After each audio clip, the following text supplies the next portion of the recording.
ভক্তি প্রমোদক্ষো পুরীং উপাস্য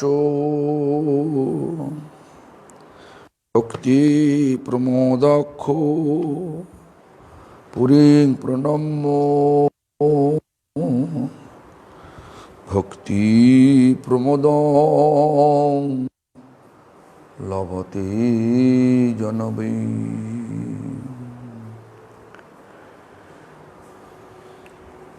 গৌরকৃষ্ণ নামদাতাং কীর্তনানন্দবর্ধনং বহির্মুখ জীবত্রাতাং বন্দে সরস্বতীং প্রভুং। বঞ্ছাকল্পতরুভ্যশ্চ কৃপা সিন্ধুভ্যৈব চ পতিতানাং পাবনেভ্যো বৈষ্ণবেভ্যো নমো নমঃ। নমো মহাবদন্নায় কৃষ্ণপ্রেমপ্রদায়তে কৃষ্ণায় কৃষ্ণচৈতন্য নাম্নে গৌরতীশে নমঃ।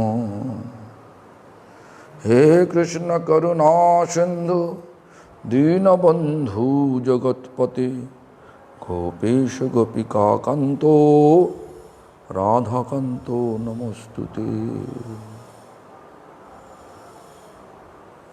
তপ্ত কাঞ্চন গৌরাঙ্গে রাধে বৃন্দাবনেশ্বরী বৃষভানুসুতে দেবী প্রণমামি হরিপ্রিয়ে।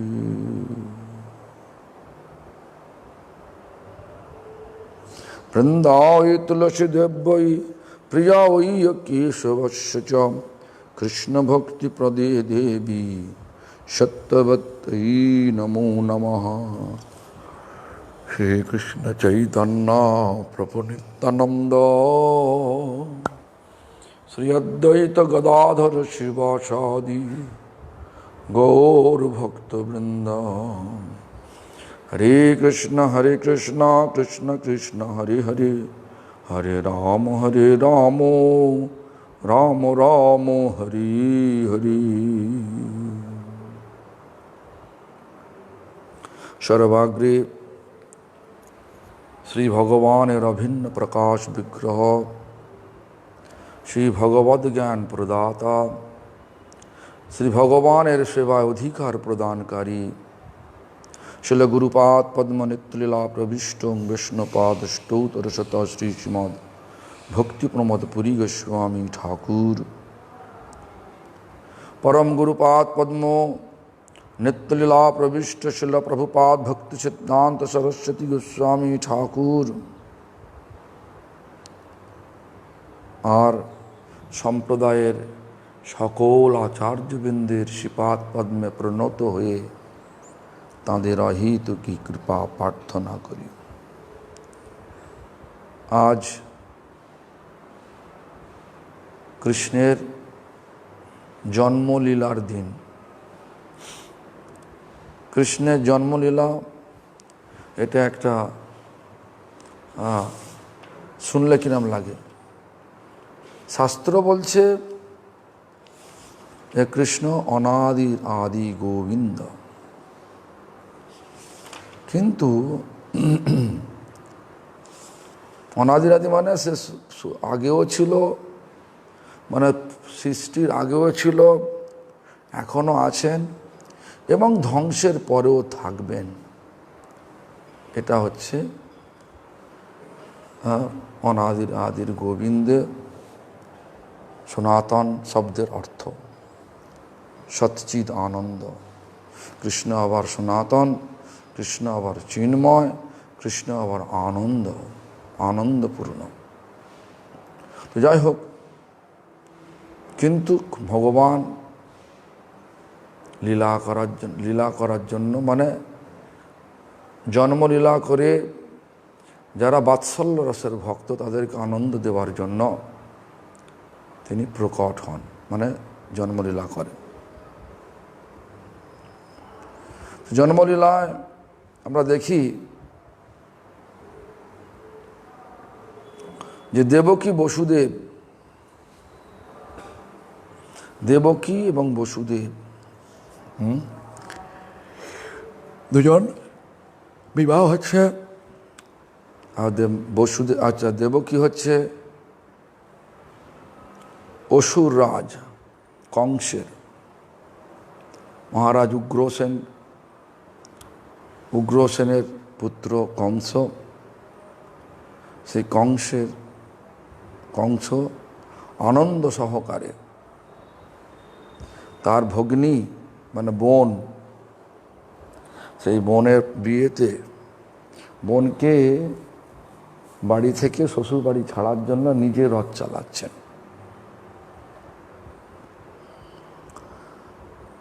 আর রথ চালাতে চালাতে হঠাৎ আকাশবাণী হলো, মানে ব্রহ্মা সমস্ত দেবদেবীকে বলেছিলেন তোমরা আজ খুব সুন্দর, আর তোমাদের জন্য খুব সুন্দর ব্যবস্থা হচ্ছে। এখানে স্বয়ং ভগবান আসছেন, কৃষ্ণ প্রকাশিত হচ্ছেন এখানে। কিভাবে? দেবকীর অষ্টম গর্ভতে।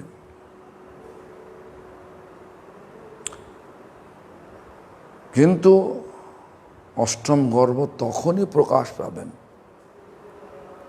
যখন কংসের পাপের ঘড়া পূর্ণ হবে, পাপের কলসি পূর্ণ হবে।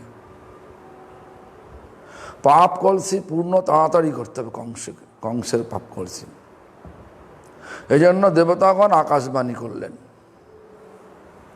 আকাশবাণী করে কি বললেন? হে কংস,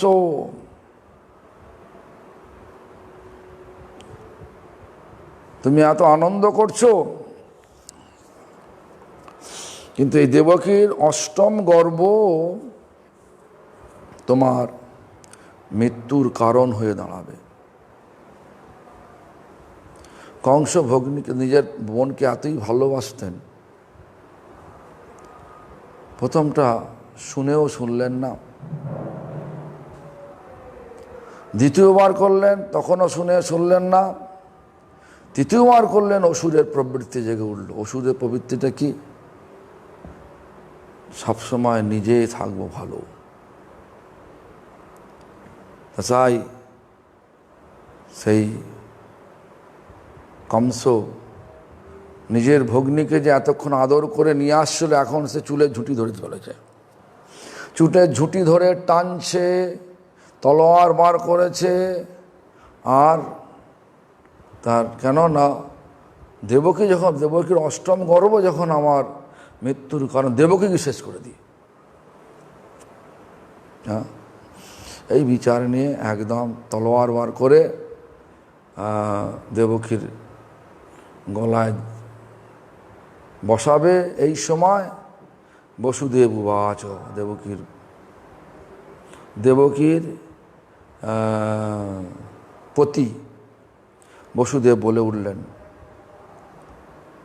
শ্লাঘনীয় গুণ সুরৈ ভবান ভোজক ভোজ সংস্কর সকথং ভগিনী হন্যাত ত্রিয়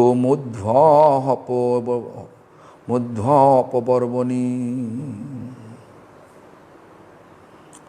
বললেন, বসুদেব বললেন, হে কংস, তোমা হইতে ভোজকুলের যশ বিস্তার হইতেছে এবং সমস্ত বীরগণ তোমার সমধিক প্রশংসা করিয়া থাকেন।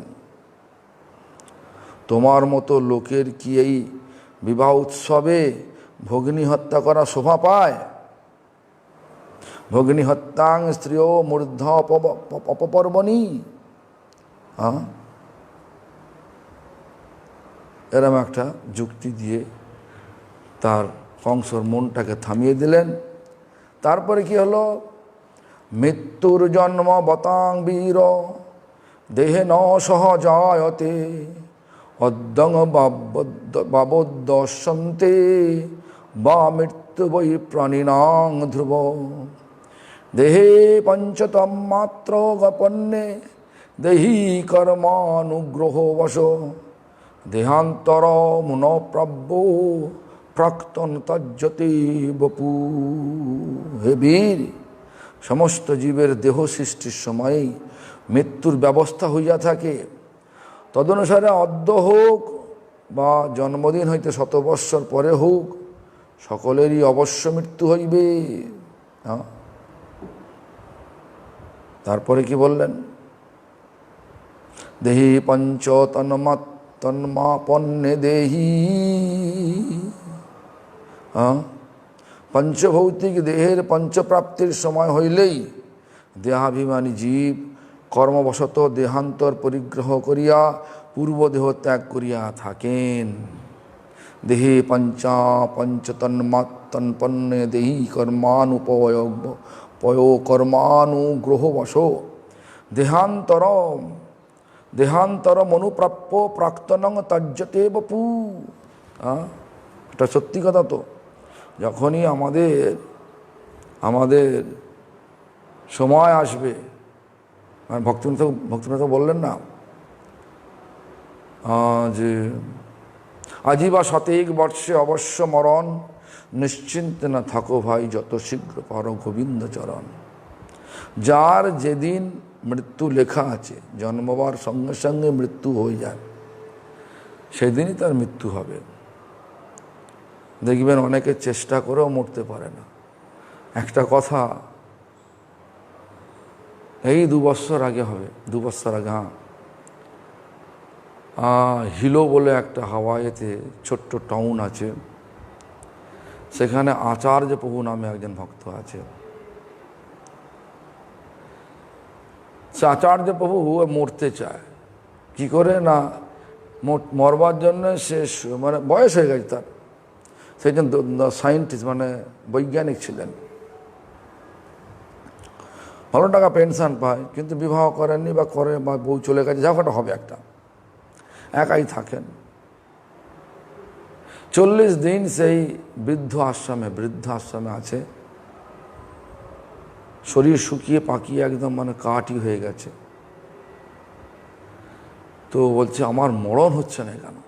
আমি গেছি দেখতে, বলছে আমার মরণ হচ্ছে না কেন?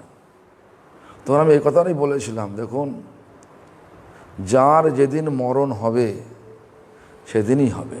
আপনি না খেয়ে থাকলেও আপনার এটা আত্মহত্যার সমতুল্য হয়ে যাচ্ছে, আপনি খেতে আরম্ভ করুন। 2 বছর আগে। তারপর বলছে আমি খাবো তাহলে, বলছেন হ্যাঁ তাহলে ঠিক আছে। এখন পর্যন্ত লোকটা বেঁচে আছে। 40 দিন না খেয়েছিলেন। যাই হোক, এই যে কথাগুলো শুনে মনে হলো, এই জন্য বললাম। তো পঞ্চভৌতিক দেহের পঞ্চপ্রাপ্তির সময় হইলেই দেহাভিমানী জীব কর্মবশত দেহান্তর পরিগ্রহ করিয়া পূর্ব দেহ ত্যাগ করিয়া থাকে। তারপরে কি বললেন? ব্রজং তিষ্ঠন পদৈকেন যথৈবৈকেন গচ্ছতি যথা তৃণ জলৌকৈবং দেহি কর্মগতিং গতঃ।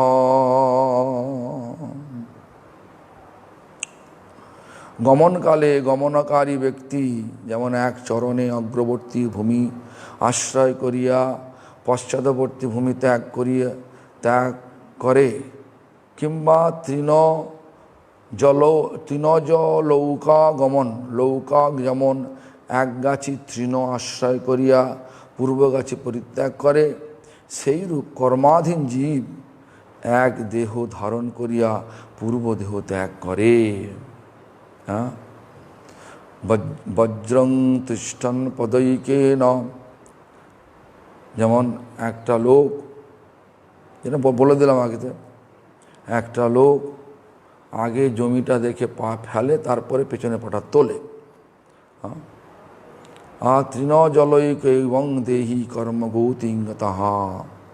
স্বপ্নে যথা পশ্যতি দেহো মৃদেশং মনোরথেনাভিনিবিষ্ট চেতনঃ দৃষ্টশ্রুতাভ্যাং মনস্যানুচিন্তন প্রপদ্যে তৎকিমিপি অপস্মৃতি।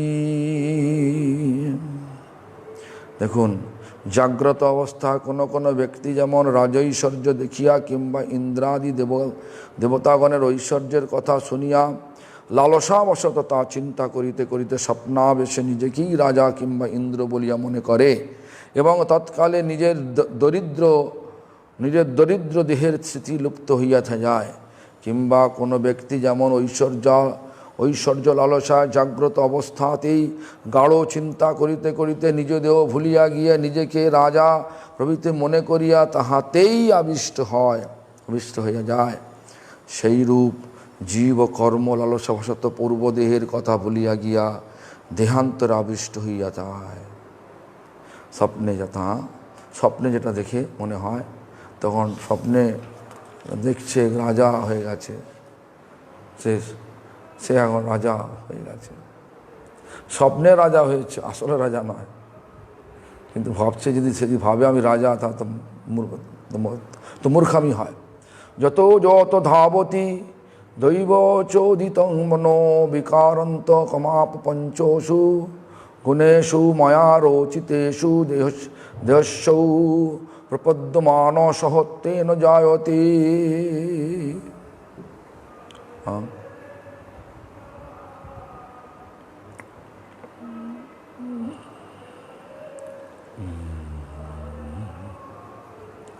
আর বলছেন কি,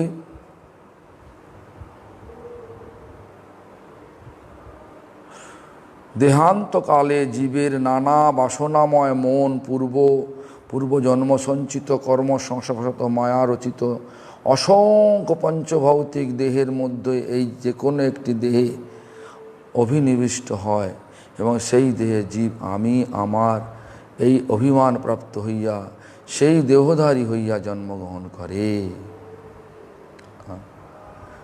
জ্যোতির্যথৈ বোদকো পার্থিবে সুদ সমীরো বেগানুগো তং বিভাব্যতে এবং সময়া রচিত তেষৌ পুমান গুণেষু রাগানুগত বিমুহ্যতি।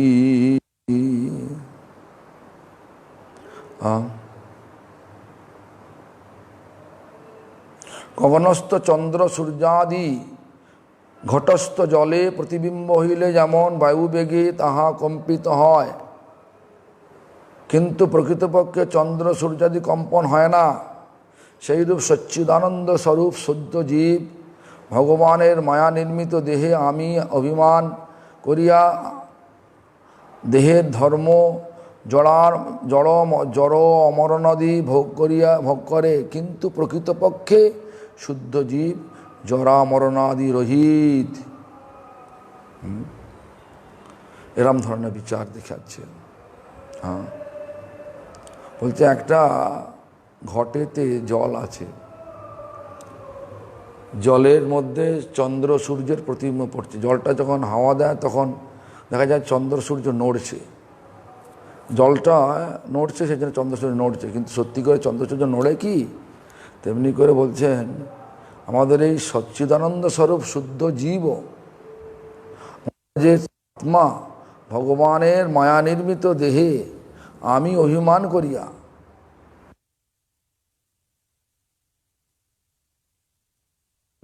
কেন?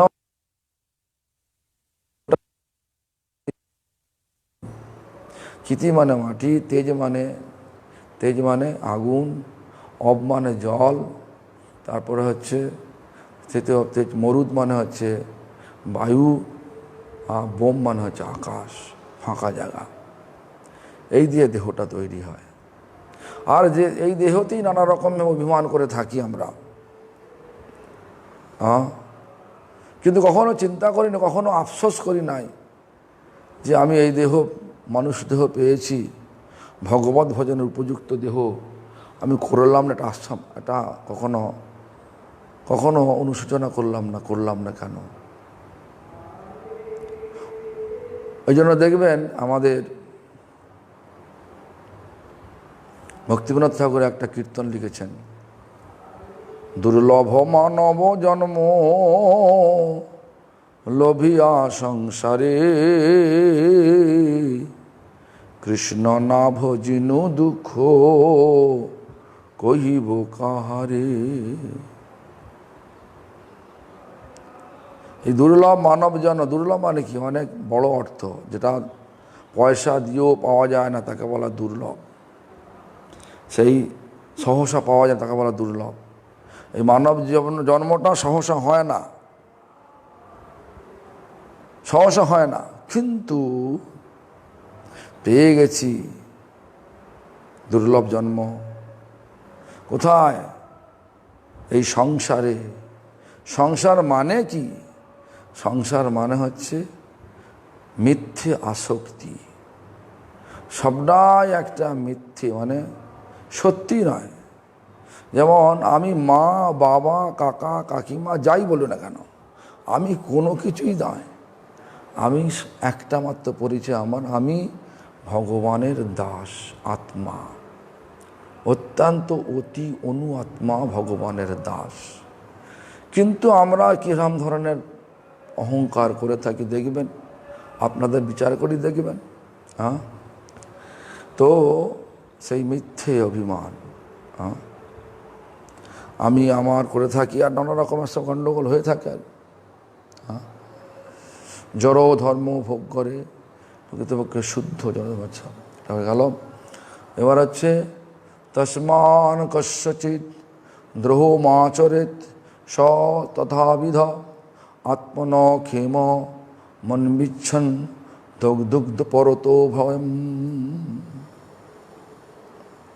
দেখুন, অতএব আত্মা হিকাকাঙ্ক্ষী কর্মাধীন জীবের কাহারও অনিষ্টাচরণে প্রবৃত্ত হইয়া উচিত নহে। যেহেতু পরের অনিষ্ট করলেই ইহকালে অপরকালে নানাবিধ যাতনা ভোগ অবশ্যম্ভাবী। হ্যাঁ, মানে বস্তুত পক্ষে মানুষ হয়ে, কেন মানুষ হয়ে কেন বলছি না, মানুষের মধ্যে বিবেক আছে, বিচার আছে, বুদ্ধি আছে, সর্বোত্তম বুদ্ধি আছে, স্বতন্ত্রতা রয়েছে। আমি কেন, আমি তো জীব, আমি তো অন্য কোনো জানোয়ার নই যে ছাগল দেখলেই সিংহ নামক জীবটা, ছাগল নামক জীবটাকে খেতে চলে যায়, গরু নামক জীবকে খেতে চলে যায়। তারপরে হচ্ছে মহিষ, মহিষ মহিষ মানে হচ্ছে, হ্যাঁ মহিষ দেখে খেতে চলে যায়, সিংহ বাঘ।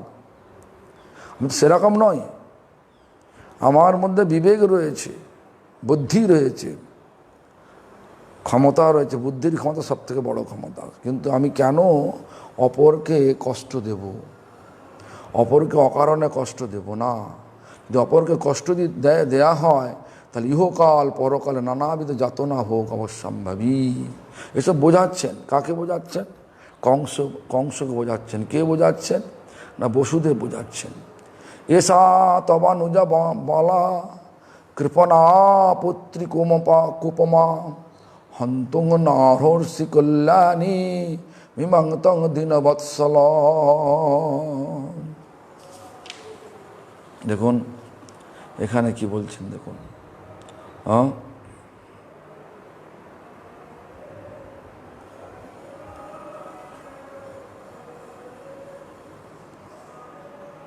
বলছেন বসুদেব এই সারমর্ম বাক্যে পঞ্চবিধ সমীনীতি বর্তমান। তিনি ভোজ যশস্কর বলিয়া কংসের গুণকীর্তনে সঙ্গে সঙ্গে সম্বন্ধ দেখিয়াছে। তুমি ও দেবকী দুইজনে ভোজকুলে জাত, সুতরাং দুইজনই অচ্ছেদ্য সম্বন্ধে বর্তমান। দেবকীকে বধ করিয়া কি সেই সম্বন্ধ সূত্র তুমি ছিন্ন করিবে? দৈববাণীতে নিজ প্রাণহানির কথা জানিয়াও ভগিনীবধ না করিলে সমস্ত লোকই তোমার যশগান করিবে। সুতরাং ইহাতেই তোমার যশলাভ হইবে। বিবাহ উৎসবের কথা বলিয়া উপকারও দেখানো হইল, কেননা ভগিনীর বিবাহ হইয়াছে, কিছুদিন পরে ভগিনী পুত্রবতী হইলে, তোমার আত্মীয় বৃদ্ধি হইলে তাহাতে উপকারী হইবে। তোমার ভগিনী বলিয়া অভেদও দেখানো হইয়াছে। ভাতা ও ভগিনী দুজনই অভিন্ন সম্বন্ধ, সুতরাং ভগিনীবধ আত্মহত্যারই তুল্য। বসুদেব কংসের গুণকীর্তন বাক্য সম্বন্ধে এইরূপে কৌশলপূর্বক পঞ্চবিধ সমনীতি প্রয়োগ করিলেন। কি পঞ্চনীত? না না পঞ্চনীতি মানে হচ্ছে সাম দাম ভেদ, সেসব নানা রকমের সব যুক্তি দিয়ে বসুদেব কংসের গুণকীর্তন বাক্য মধ্যে এইরূপে কৌশলপূর্বক পঞ্চবিধ সমনীতি প্রয়োগ করিলেন। বসুদেবের বাক্য ইহকালে ও পরকালে প্রদর্শন দ্বিবিধ ভেদ হইয়াছে। ভগিনীবধ করিলে ইহকালে সমস্ত জগতে যা অকীর্তি ঘোষিত হইয়াছে, ইহা কম ভীতিপ্রদ কথা। সম্ভাবিতস্য চাকীর্তির মরণাদতিরিচ্যতে। সকল লোকের যাহাতে সম্মান, সকল লোক যাহাকে সম্মান করে, তাহার কোনো অপকীর্তি প্রকাশ পাইলে মরণের অধিক হয়। ভগিনীবধ পরকালেও ভীতিপ্রদ, কেননা স্ত্রী হত্যা পঞ্চবিধ মহাপাতকের তুল্য। বসুদেব মহাশয় এইভাবে বেশ চাটুকারের মতো কংসের গুণকীর্তন করিলেন। বেশাসক্ত পশুকে এইরূপ চাটুবাক্যরূপ তৃণ দেখাইয়াই বশ করিতে হয়, সন্দেহ নাই। কিন্তু বসুদেবের মতো ভক্ত চূড়ামণির কি এরূপ অযথা চাটুবাক্য প্রয়োগ করা উচিত? বিশেষত চাটুবাক্য সমস্তই মিথ্যা। সত্য কথা বলিলে চাটুবাক্য হয় না। সত্য কথা বলিলে বিষয়াসক্ত ব্যক্তি ক্রোধের সীমা থাকে না। তাই বলিয়া কি বসুদেবের মিথ্যা বাক্য প্রয়োগ করা সাজে? হ্যাঁ, কিন্তু যে কৃষ্ণের পিতা, কৃষ্ণ কি চাটুকারকে পিতা বলিয়া সুখ পাইবেন? হ্যাঁ, এ ধরনের নানা রকমের সব যুক্তি দেখাচ্ছেন। শ্লোকটিকে অন্যভাবে আস্বাদন করিলে বোঝা যাইবে, বসুদেব অযথা চাটুবাক্য বলেন নাই, তিনি সত্য কথাই বলিয়াছেন। কিন্তু বিষয়াসক্ত নির্বোধ কংস তাহা বুঝিতে পারে নাই। নির্বোধ না হইলে কি কেহ বিষয়ী হয়? সত্যি তো তাই, যারা নির্বোধ তারাই বিষয়ী হয়। কেন? বিষয়ী মানে কি? নিজ ইন্দ্রিয় তর্পণ লালসা যার যত বেশি, সে তত বেশি বিষয়ী। যতদিন ইন্দ্রিয় তর্পণ লালসা থাকবে, এটা হচ্ছে মায়ার দেহ, সবসময় মায়ার জগতেই আসতে হবে। ইন্দ্রিয় তর্পণ মানে নিজ এই মায়ার দেহেতে যতদিন সুখ ভোগের ইচ্ছা থাকবে দেহটাকে নিয়ে, ততদিন এই জগতে বারবার বিভিন্ন শরীর নিয়ে আসতে হয়। এই জন্য বলা হলো কি না, যারা বিষয়ী হয়, যারা বিষয়, তারা তো নির্বোধ, বা নির্বোধ না হইলে কি বিষয়ী হয়? যাহার বুদ্ধি আছে, সে গোবিন্দ চরণামৃত ভজন করিয়া কৃতার্থ হয়। সে কখনো বিষয় সেবা করিয়া দুর্লভ মানব জীবন বিফল করে না। সে কখনো বিষয় সেবা করিয়া দুর্লভ মানব জীবন বিফল করে না। বিষয়াবৃত নিজ স্থূল বুদ্ধি অনুসারে কংস সে কখনো বিষয়াবৃত নিজ স্থূলবুদ্ধি অনুসারে কংস যাহা বুঝিয়াছে পূর্বোক্ত ব্যাখ্যা হই তাহাই প্রতিধ্বনি। বসুদেবের বক্তব্য এই যে, বসুদেব কংসকে বলিলেন, ভগবান সুরই শ্লাঘ্লানি গুণই সুরৌ, মানে হচ্ছে অর্থাৎ যে হে কংস, বীরগণ তাহাদের গুণগান করিয়া থাকেন, তাহাদের নিকট তুমি অতি তুচ্ছ। তা হইলে কি কখনো প্রাণভয়ে স্ত্রীহত্যায় প্রবৃত্ত জন্মিতে পারে? বীরগণ সম্মুখ যুদ্ধে সমবল শত্রুর প্রাণনাশ করে কিংবা নিজ প্রাণ বিসর্জন করে, তাহারা কিছুতেই সহায়হীন শরণাপন্ন অবলার নিকট নিজ বীরত্ব প্রকাশ করিতে আসে না। তুমি প্রকৃত ভোজ যশঙ্কর, তুমি হইতে ভোজকুলের যশ সর্বত্র বিস্তৃত হইবে। কেননা তোমার ব্যবহারে সকলেই বলিবে, ভোজকুলে উগ্রসেন প্রমুখ মহানুভব ব্যক্তিগণ রহিয়াছেন, তিনি এই পাপমতি কংসেই সেই কুলের কলঙ্ক। সুতরাং নিজ ব্যবহারে ভোজকুলে যশ বিস্তারই করিতেছ। তুমি যদি সৎকর্মপরায়ণ হইতে, তা হইলে কাহারও কিছু বলিবার ছিল না, কারণ সকলেই জানিত এমন পবিত্র কুলে সৎকর্মামৃত ব্যক্তির জন্ম হওয়া যায় আশ্চর্য কি। কিন্তু তোমার পাপকর্ম দেখিয়াই সকলে বিশেষভাবে তোমার পিতামহাদির গুণাগান করিতে থাকিবে। এই ধরনের নানা রকমভাবে যুক্তি দিয়ে বসুদেব কংসকে দেবকী হত্যা থেকে বাঁচালেন। তো যাই হোক, এখন অনেক বড় তো, আর 1 ঘন্টার মধ্যে সব পড়া যাবে না, তো আমি মনে সংক্ষিপ্ত বলছি, আর যেটুকু পড়লে ভালো হয় সেগুলো পড়ব এরপর থেকে। দেখুন এখানে নানা রকমের যুক্তি, টিকা তো টিকাকার বিভিন্ন রকমের 3-4 পাতা যুক্তি দিয়েছেন। তো যাই হোক, এইভাবেই নানা রকমভাবে কংসকে সাম দাম দণ্ডভেদ এই প্রকার করে কথাবার্তা বলে বসুদেবের মানে দেবকীকে বাঁচালেন বসুদেব। আর কি বললেন বসুদেব? বললেন তোমার তো সমস্যা দেবকীকে নিয়ে নয়, দেবকীর অষ্টম গর্ভজাত, দেবকীর অষ্টম গর্ভজাত, তা থেকে তোমার সমস্যা। তো তুমি এত চিন্তা করছো কেন? আমি তোমাকে প্রত্যেকটা সন্তান আমার যখন হবে সঙ্গে সঙ্গে দিয়ে যাব।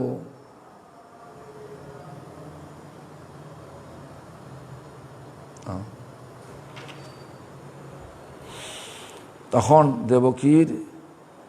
দেবকী বধ করলেন না। তা কি বললেন? নির্বন্ধস্য তস্য তং জ্ঞাতা বিচিন্তা ন কদনম কদন্দুভি প্রাপ্তং কালং প্রতি বৌড়মিদং তত্রান্নপদ্যেত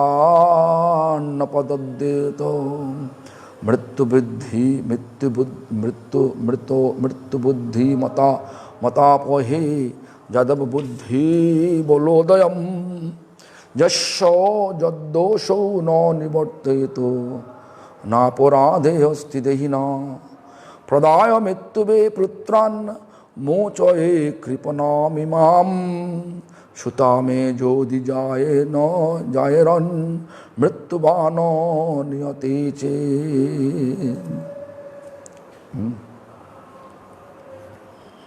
এখানে শ্রীধর স্বামী সেই বলছেন, দেখুন 47 নম্বর টিকাতে,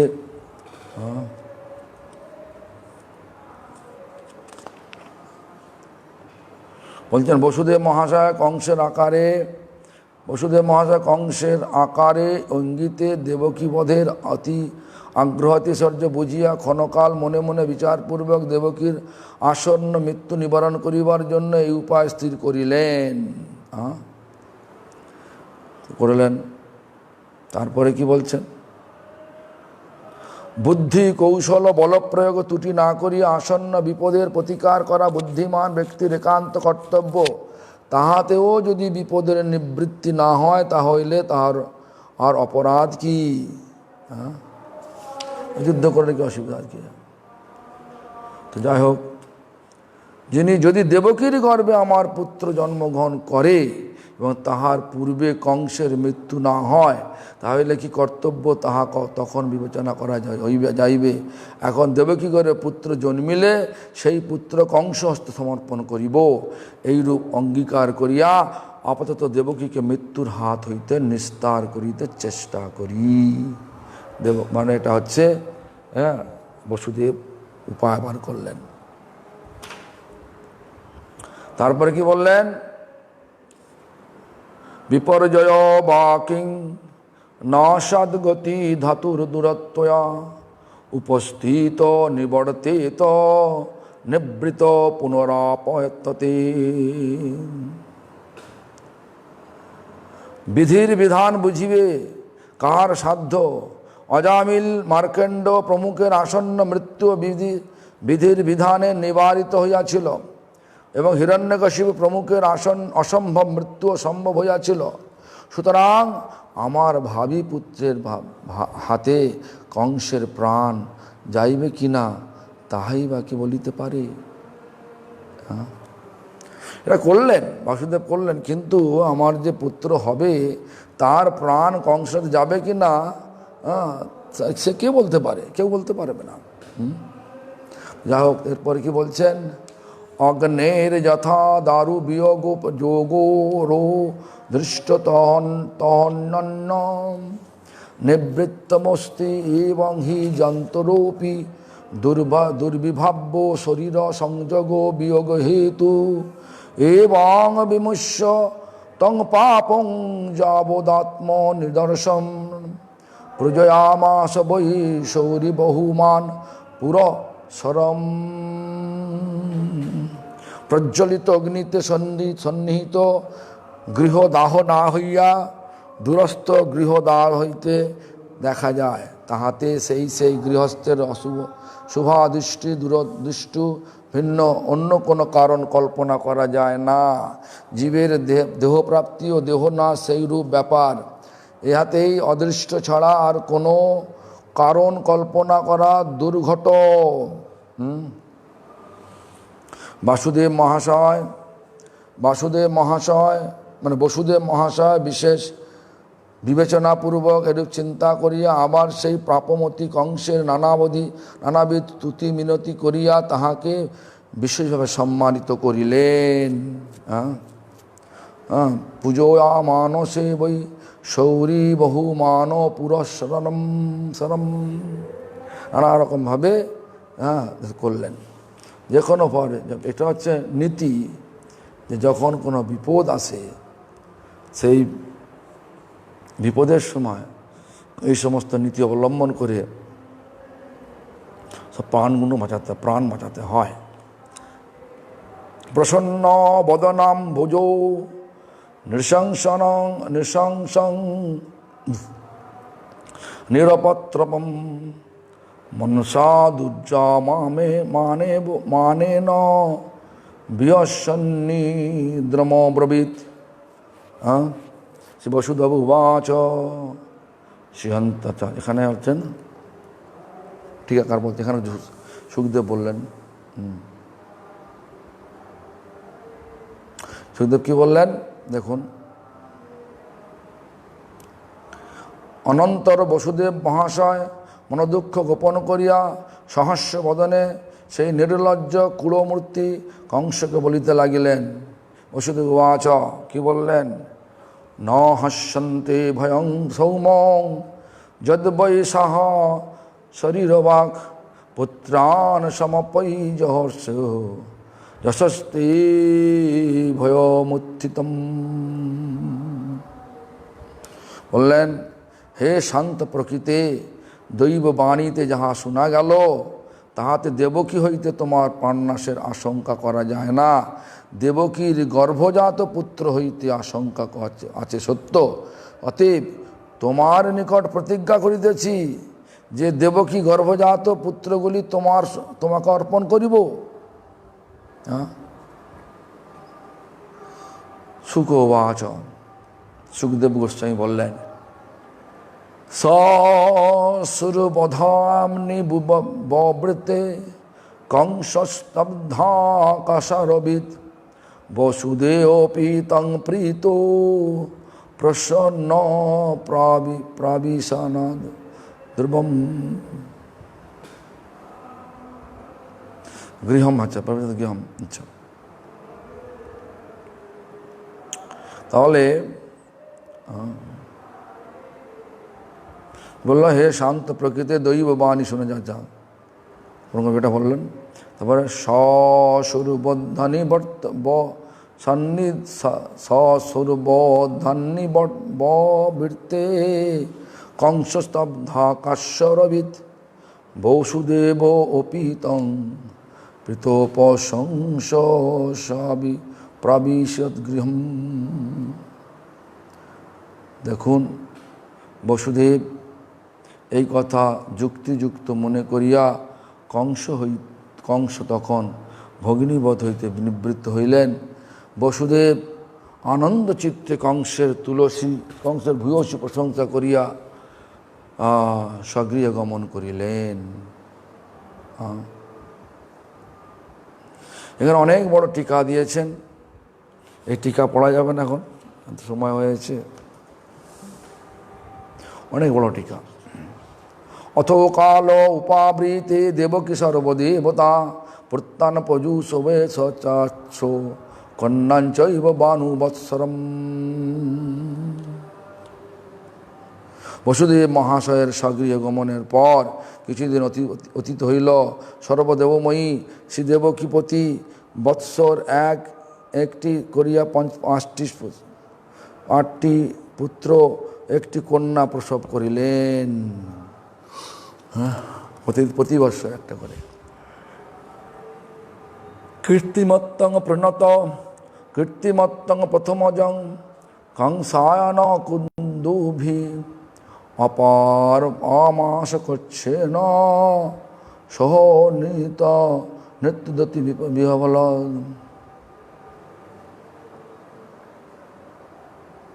বসুদেব মহাশয় স্বভাবতেই মিথ্যা ব্যবহারের অতি ভীত। তিনি পুত্র বিয়োগ দুঃখ স্বীকার করিয়াও দেবকী গর্ভজাত প্রথম পুত্র কীর্তিমানকে কংস হস্তে সমর্পণ করিলেন। কিং দুঃসহং নো সাধুনাং বিদুজাং কিম পেক্ষিতম কিম কার্যং কদর্জানং দুস্তজং কিং ধৃতাত্মনম। হে ভগবৎ ভক্তগণ, সর্বপ্রকার দুঃখ সহ্য করিতে পারেন তত্ত্বজ্ঞান সম্পন্ন ব্যক্তিগণের জাগতিক কোনো বিষয় অপেক্ষা থাকে না। বহির্মুখ ব্যক্তিগণের অকরণীয় কোনো কুকর্মই নাই, এবং যাহাদের চিত্ত গোবিন্দ চরণে অসমর্পিত তাহারা জাগতিক সমস্ত বস্তুই ত্যাগ করিতে সমর্থ। এটা হচ্ছে আমাদের দৃষ্টা সমত্তং তচ্ছৈরে সত্যচৈব ব্যবস্থিতিম কংসস্তুষ্ট মনারাজন প্রহসন্নিদ্রমবিদ প্রতিজাত কুমারোধং মজ্জাস্তু অন্তিতে ভরম অষ্টমাযুবে গর্ভমৃত্যুস্মে বিবাহিত কিল।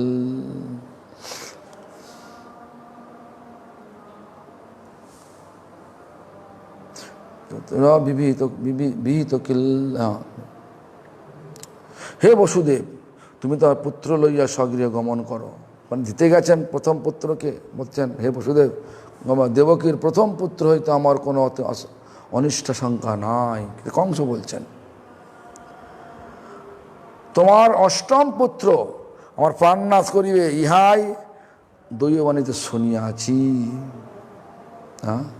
তারপরে কি হলো? ততই সুতমাতায় যশাবান কদুন্দুভি নাভ্যনন্দত তদা কাম্য সয়ত বিজিতাত্মন। বসুদেব মহাশয় তাহাই হোক বলিয়া কংসের বাক্যানুসারে নিজ পুত্র লইয়া স্বগৃহে গমন করিলেন, কিন্তু অব্যবস্থিত চিত্ত পাপমতি কংসের কথায় সম্পূর্ণরূপে আস্থা জ্ঞাপন করিতে পারিলেন না। কংসের মতিকে বলছে অব্যবস্থিত। কেন? এদের চিত্তটা অব্যবস্থিত, তাদের কৃপাটাও ভয়ঙ্কর হয়। আমাদের শাস্ত্রবাক্য বলছেন ক্ষণে রুষ্ট ক্ষণে তুষ্ট, রুষ্ট তুষ্ট ক্ষণে ক্ষণে অব্যবস্থিত চিত্তস্য প্রসাদপি ভয়ঙ্কর। এদের চিত্তটা অব্যবস্থিত, তাদের প্রসাদ মানে কৃপাটাও ভয়ঙ্কর। বসুদেব এরকম চিন্তা করলেন, এর তো কোনো ঠিক নাই, কখন কি করবে, দেখা যাক কৃপাটা কি করে। না এরকম আমি বলছি, আমি একটুখানি পারিলেন না। তবে কি হলো এরপরে? নন্দদ্দাজে ব্রজে গোপাজাশ্চ মিধঞ্চ শশিত বৃষ্ণয় বসুদেবদ্বা দেবকাদ্য যদুস্ত্রিয়।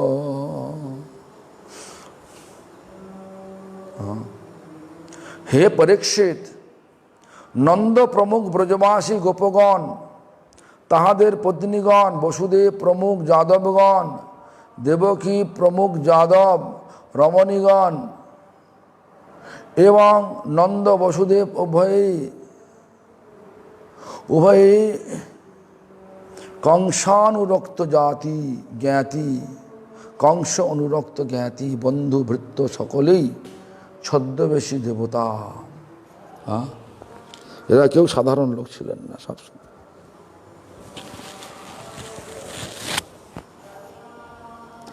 সর্বৈ বৈ দেবতা প্রায়া উভয়োরপি ভারত জ্ঞাত গোবন্ধু সুহৃদ যে চ কংস মনুব্রতা। দেখুন কি বলছেন যে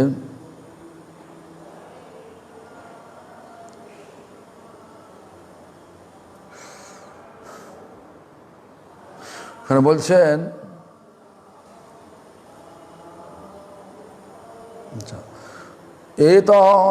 এতৎ কংসায় ভগবান শশংস ভূত্বা নারদ মমেভ নাম রামায়ণং দ্বৈতনাঞ্চ বধেদ্যমম। দেখুন এবার নারদ এসে কি গণ্ডগোল করে দিল। দেখুন দেখুন সর্বজ্ঞ নারদ ঋষি স্বর্গ হইতে মথুরায় আসিয়া কংসের নিকট এই সকল বৃত্তান্ত এবং পৃথিবী ভারস্বরূপ দৈত্যগণের বধের জন্য দেবতাগণ গোপনে যে উদ্যোগ করিতেছেন সেই সকল বৃত্তান্ত প্রকাশ করিলেন। দেবতাগণ কি সব করছেন তা দেখুন। নারদ এবার কি করল, ঋষে বিনির্গণে কংস যদু ন মত্তাসুর নীতি দেবক্কা গর্ভ সম্ভূতা বিষ্ণুঞ্চ সবধং প্রতি দেবকিং বসুদেবঞ্চ নিগৃহ গুরৈ গৃহে গাতমহন তৎপুত্রং তত্তা তন্ন রজন সংকয়া।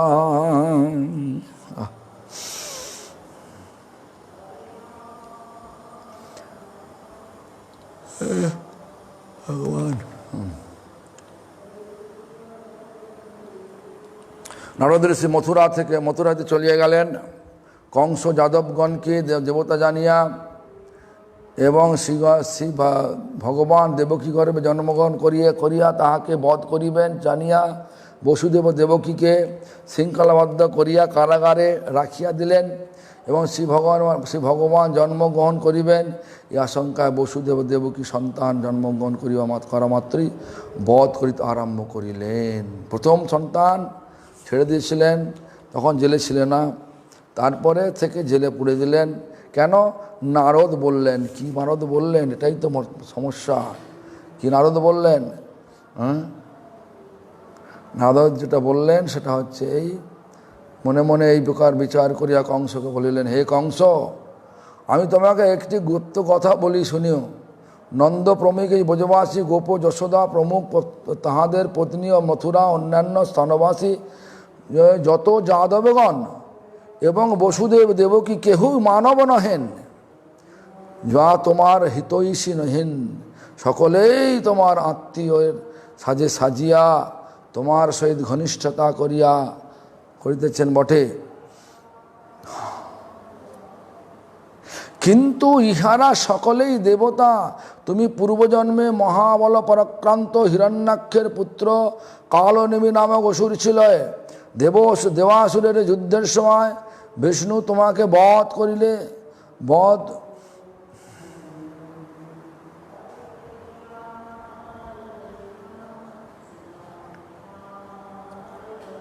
কিন্তু তুমি মহাবল পরাক্রান্ত, একাকী তোমার সহিত পারিবেন না বলিয়া সুতরাং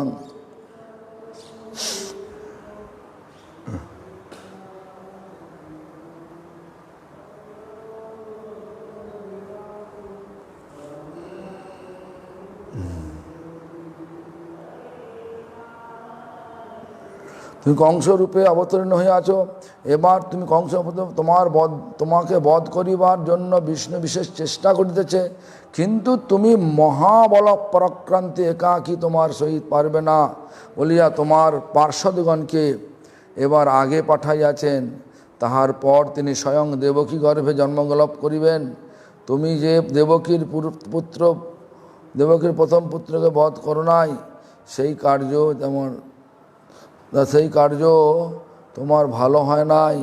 কারণ কোনটি অষ্টম গর্ভ তাকে জানে। প্রথম হইতে গণনা করিলে যেটি অষ্টম হয়, তাহা হইতে গণনা করিলে প্রথমটাই অষ্টম হয়। এইরূপে ঘুরাইয়া গণনা করিলে সবগুলিকে অষ্টম বলিয়া ধরা যায়। সুতরাং যা হোক, আমি তোমার নিকট সমস্ত গুপ্ত কথা ব্যক্ত করিলাম। তুমি বুদ্ধিমান, বিবেচনা করিয়া দেখো, যাহা ভালো হয় তাহাই করো। কি ভালো হয় রে বাবা? মানে যা সবাইকে মেরে দাও। কেন মারতে বলছে? পাপের ঘোড়া তাড়াতাড়ি পূর্ণ হবে, তাড়াতাড়ি ভগবান আসবে। মাতরং পীতরং ভাতৃন সর্বাংশ সহিতস্ততা ঘৃন্তি হাসুতূপ লব্ধা রাজনা প্রয়স ভুবি আত্মানমিহ সংজাতং জানন প্রাগ বিষ্ণুনাহুতম মহাসুরং কালো নেমি যদুভীষ বরুৎক্ষত।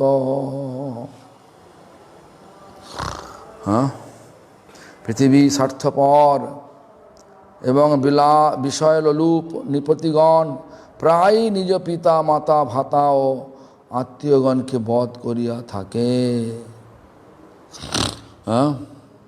তারপরে কি বললেন? তারপরে বললেন দেখুন,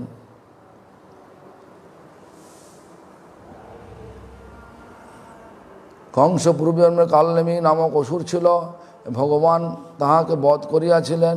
এই জন্মে কংসরূপে জন্মিয়াছেন। এ কথা নারদের মুখে শুনিয়া কংস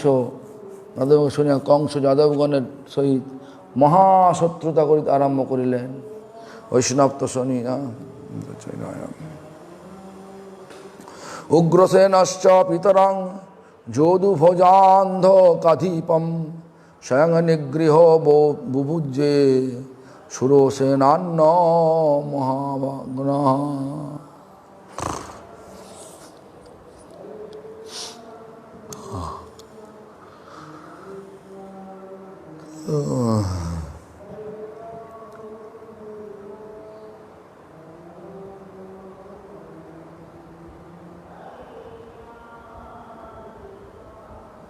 সুরসেন, উগ্রসেন,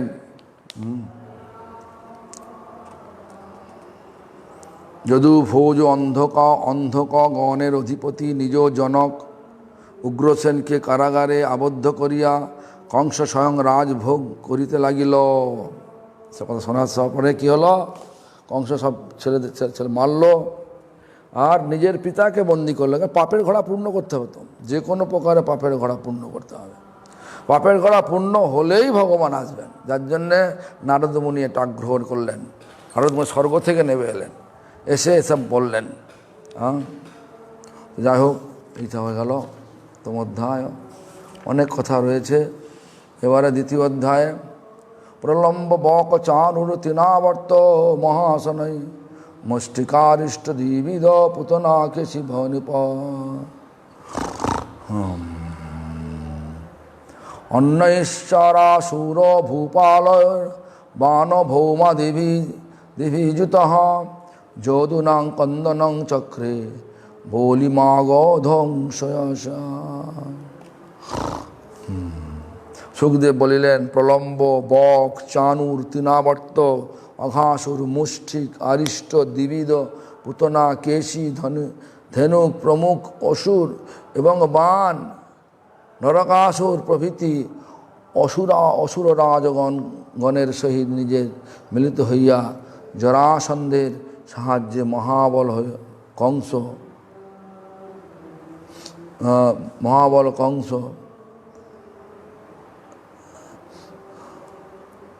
যাদবগণের উপর মহা অত্যাচার করিতে আরম্ভ করিলেন।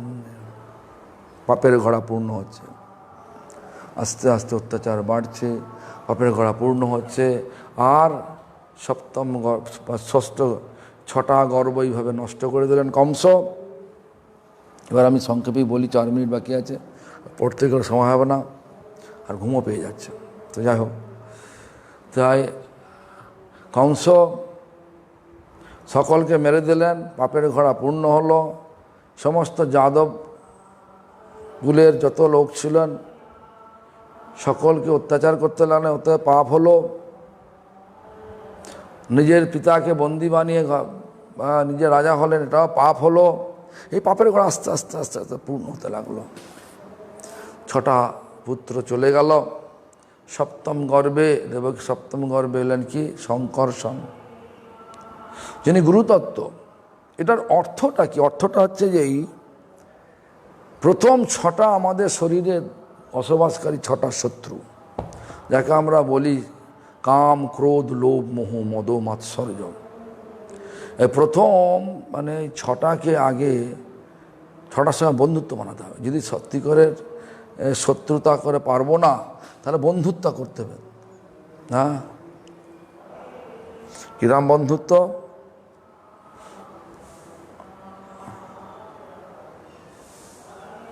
কাম কৃষ্ণার্পণে, ক্রোধ ভক্তোদ্দেশী জানে।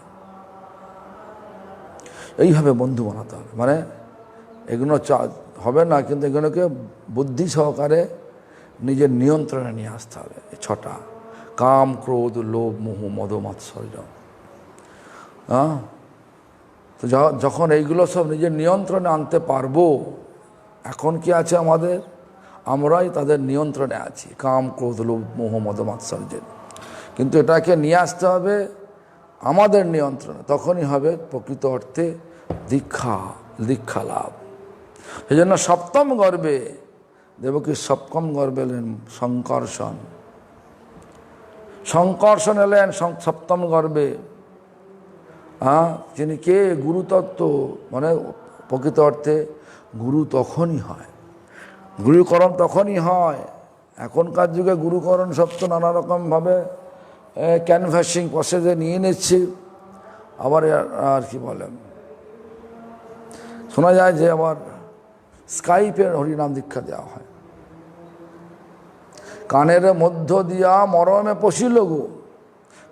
হ্যাঁ, কিন্তু সে কানের মধ্য দেওয়া হচ্ছে না, মেশিনের মধ্য দিয়ে কথা বলে এখন সব দীক্ষা দেওয়া হচ্ছে। হ্যাঁ, তো যাই হোক, সব তো মানে নীতি পাল্টে গেছে। হ্যাঁ, আমরা সবটাই কৃষ্ণ ভজনের অনুকূল ব্যবহার করার চেষ্টা করি, কিন্তু একটা কথা মনে রাখতে হবে।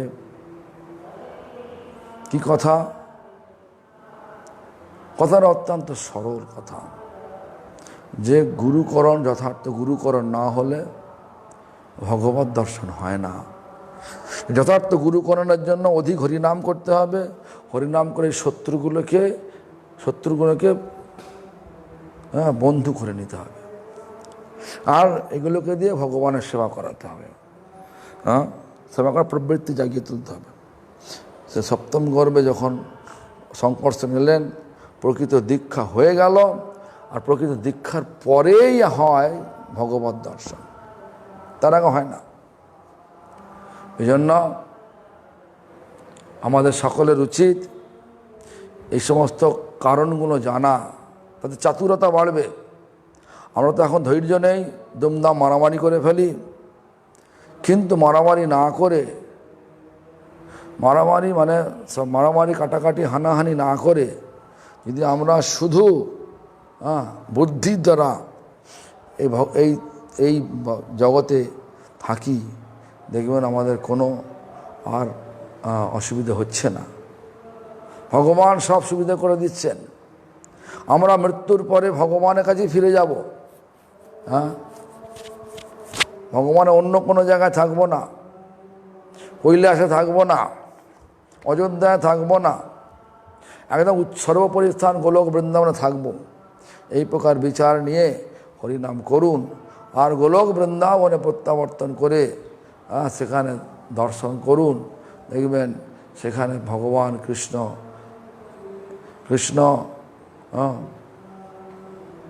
আমাদের জন্য কত কিছু করছে, অবস্থা করছে। যাই হোক, আমরা গোলক বৃন্দাবনে গিয়ে ভগবানের নিত্য লীলা, নিত্য আনন্দের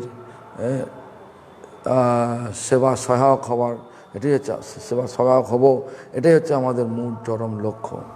সকলের লক্ষ্যে এই লক্ষ্যে পৌঁছান, এই পৌঁছান হরিনাম করুন, আর হরিনাম করে নিজের জীবনকে সার্থক করুন, আর ক্রমে ক্রমে ওই গোলক বৃন্দাবনে প্রত্যাবর্তন করুন, করে চির আনন্দের মধ্যে বিরাজ করুন। হরে কৃষ্ণ। সকলে চির আনন্দ হোক। এই কথা বলে কথার এখানে